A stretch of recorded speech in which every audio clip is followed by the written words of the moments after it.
A Devil's Tower, ou Torre do Diabo, é uma montanha com seu topo plano, possuindo 275 metros de altura. Localiza-se na região nordeste do estado de Wyoming, nos Estados Unidos. Segundo a versão científica oficial, a Torre do Diabo é um lacólito colunar de mesa, nome dado por sua parte superior ser plana como uma mesa, formada a partir de um derretimento magmático que subiu das profundezas da Terra e esfriou há cerca de 200 milhões de anos. A Wikipedia acrescenta: a Torre do Diabo foi formada a partir de magma derretido que subiu das profundezas da Terra na forma de colunas hexagonais perfeitas e elegantes, erguendo-se a 300 metros em direção ao céu. Em outra parte, ela afirma: a Torre do Diabo é um tipo de intrusão ígnea concordante que foi injetada entre duas camadas de rochas sedimentares. A pressão do magma foi suficientemente alta para forçar suas camadas subjacentes para cima, dando ao lacólito uma forma de domo ou cogumelo.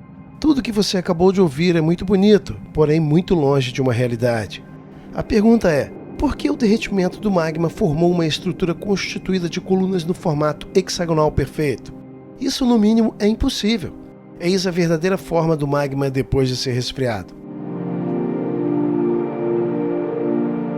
Sabemos que não há flocos de neve semelhantes, mas eles têm a forma hexagonal perfeita.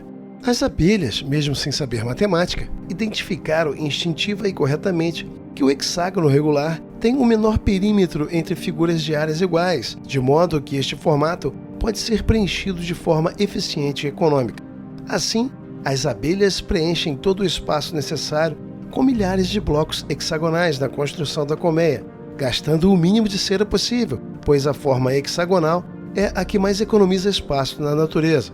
O fato é que, ainda que alguns não entendam, o universo é composto por frações, sejam elas na escala macro ou micro, portanto, não faz diferença alguma. Incrivelmente, abrindo um livro de botânica, descobrimos que a estrutura de algumas plantas está associada ao toco gigante da Torre do Diabo.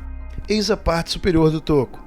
As fibras do toco, como o caule no formato de blocos que lembram torres, têm todos a mesma forma hexagonal perfeita que mantiveram rigorosamente a sua geometria em todo o comprimento de sua extensão, totalizando assim 386 metros. Incrivelmente, todas essas colunas, fibras, não se diferem uma das outras e não são apenas equilibradas em todo o comprimento, mas também em relação umas às outras.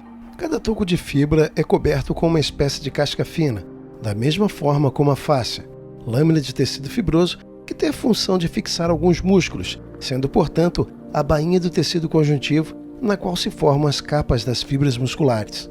Como podemos notar, uma concha fossilizada em contato com o vento e a umidade racha, descasca ou cai, e é a prova de que as fibras do toco consistem em pelo menos dois componentes diferentes.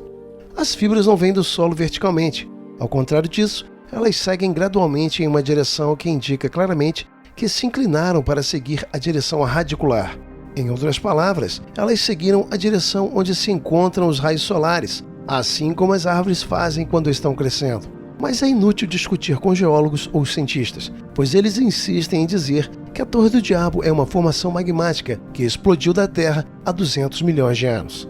Entretanto, com os argumentos apresentados, a versão oficial da lava endurecida casual cai completamente por terra.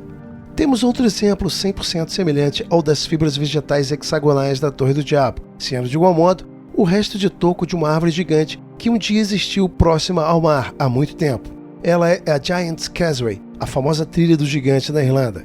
Ela é composta por 40 mil pilares hexagonais gigantescos, com a mesma geometria encontrada na colmeia das abelhas e na Torre do Diabo. E novamente, adivinhe o que a ciência oficial diz sobre o toco irlandês. Giant's Causeway, trilha do gigante, é um monumento natural de cerca de 40 mil colunas de basalto interconectadas, formadas como resultado de uma antiga erupção vulcânica. Fonte Wikipedia. Formadas por erupção? O que podemos fazer para tirar essa ideia de erupção vinda da comunidade científica ao explicar a formação da maioria dos monólitos naturais do mundo? Parece que eles realmente amam lava. A verdade é que é difícil, muito difícil mesmo. Do jeito que a coisa anda, eles vão acabar atribuindo a formação da colmeia das abelhas igualmente à erupção vulcânica.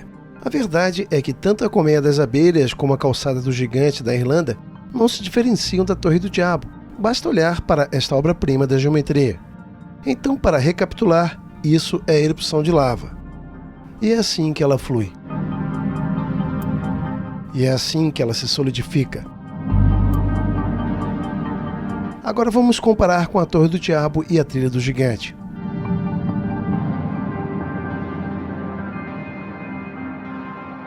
Em 1977, Hollywood lançou Contatos Imediatos de Terceiro Grau, de Steven Spielberg, um filme em que a Torre do Diabo protagonizou no papel principal de uma montanha usada para o pouso de naves alienígenas.